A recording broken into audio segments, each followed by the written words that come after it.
Hi, my name is Nunziata, and I'm a New York City-based director and creator of theater, television, and film. I'm also a proud FENIX Global Artist Ambassador.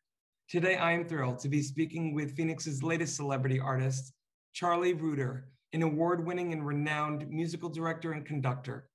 Charlie most recently conducted the national tour of the hit Broadway show, Cinderella. He also served as assistant director for the Tony Award-winning musical, A Gentleman's Guide to Love and Murder at the Old Globe, Dreamgirls at the Muny, and worked with Trevor Nunn to adapt an original score for Pericles, which was nominated for the 2016 Drama Desk Award for Outstanding Music in a Play. As a pianist, he has played for Disney Cruise Line and School of Rock on Broadway. Other credits include Peter and the Starcatcher at La Jolla Playhouse, How the Grinch Stole Christmas at the Old Globe, and Anything Goes at Gateway and Ogunquit Playhouses. And now, here's my interview with the great Charlie Reuter. Well, hello, Charlie. How are you? Awesome. How are you doing? I'm good, thank you. Thank you so much for joining me today. Yeah, absolutely. Where are you coming from? Actually, in Orlando, Florida for the time being. I was on a gig in California doing a gala that I do annually, and exactly a year ago now, at the end of the week, because things got so rearranged, I said, I'll come home and see my parents who are down here. And then visiting family turned into working from the South for a little bit. Well, I love it. It looks like you even got a piece of New York behind you. When I'm on Zoom calls, I make this my New York window. I try to fool people that I'm in Manhattan still. Hasn't worked yet, but well, I don't know. Maybe it's a black and white thing. I'm not sure. But listen, Charlie, I'm so thrilled to be speaking with you and that you've come on board the FENIX app because we just got to know one another during this quarantine collaborating on a project, but I've been a fan of yours for years, not only as a musical director, but one of Broadway's top conductors. But let's start from the very beginning. Where did you grow up and when did you know that music was going to be a part of your life? I always had a keyboard around. I started as a pianist. I got it as a gift from my grandmom and just played that until I couldn't play it anymore. I moved to a bigger and bigger piano as I got bigger.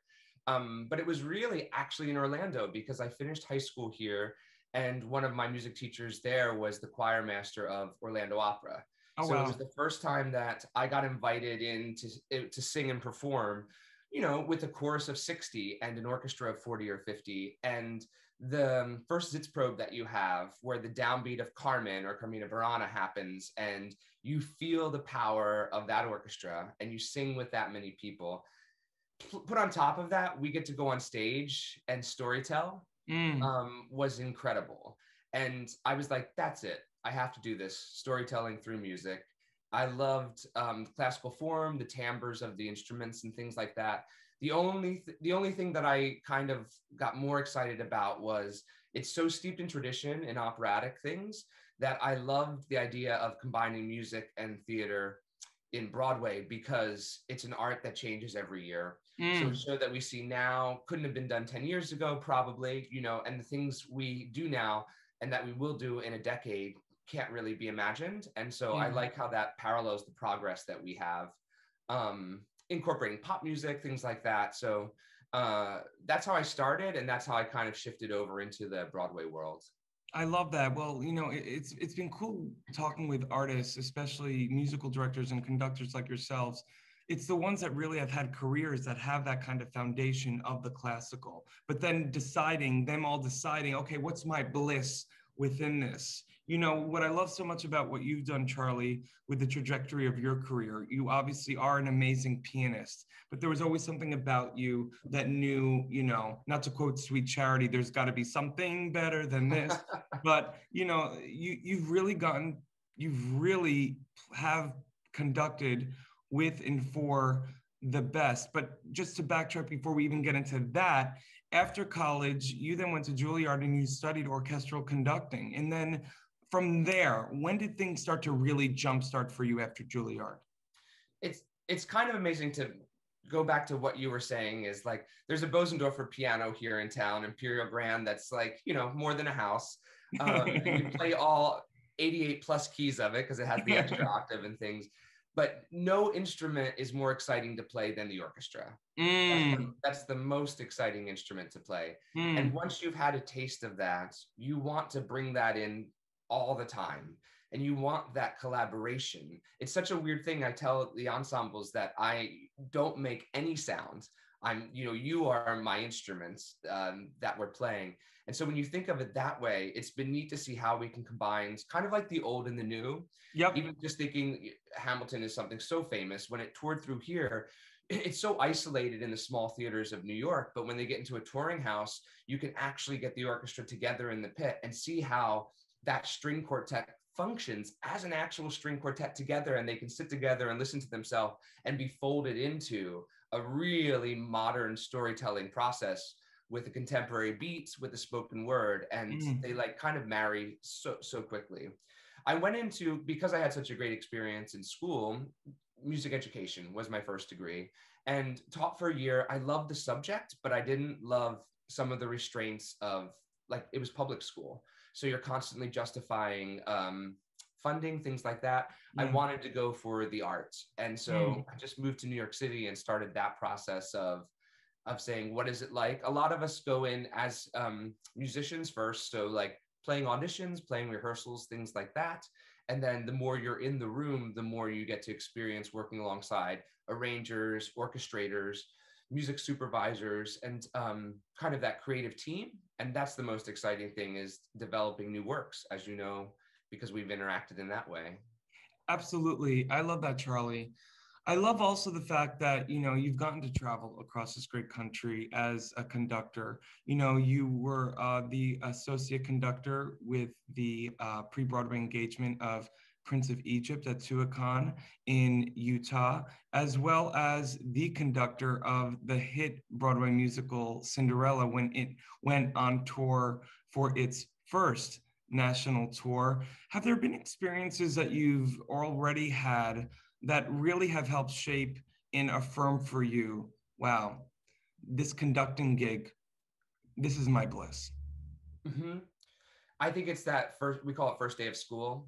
I think it's when you walk in, you have your tribe. We talk about this a lot because we've missed it so much over the past year. Where for our life, we've been in a classroom where we're all together because our date of birth is within 1 year of each other, or we all go, we had Starbucks because we need a paycheck from the same place. But you walk into a theater and you're there because everyone has made some sort of sacrifice to be in the room, whether they're playing bassoon or whether they're dancing or whether they're behind the table. They have had to give up something to be there, time, money, things that your weekends. And whatever you've done, you carry that with you. And I think that's why artists are very empathetic. I think it's why there's a shared understanding. And you start with this collective background together. You hit the ground running, and it's like every day feels like I'm just meeting all of you, but it feels like I know exactly who you are and you understand me because we've all had to go through the same thing. Charlie, look at not only your talent, but your sensitivity, your sensibility. You're one of the kindest people I've met in this biz of show. And I just know that, you coming on board FENIX as one of its first celebrity artists here in America, not only in you being connected with, future fans of your work, but future collaborators and outside of the United States and beyond. And so I could talk with you for hours, and we do in our collaborative Zoom meetings, but I just want to thank you so much for joining me today and speaking a little bit about you, your career, and I'm excited you're coming on board to FENIX. It's an absolute pleasure. Let's get back to making some music soon.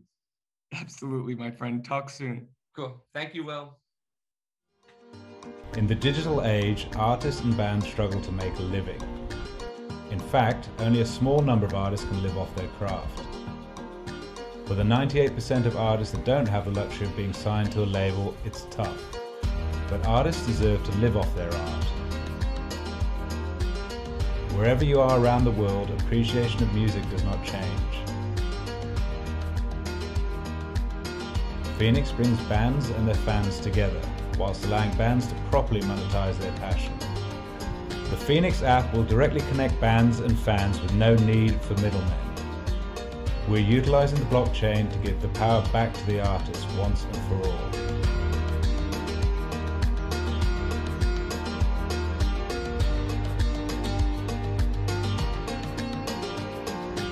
Join FENIX, join the change.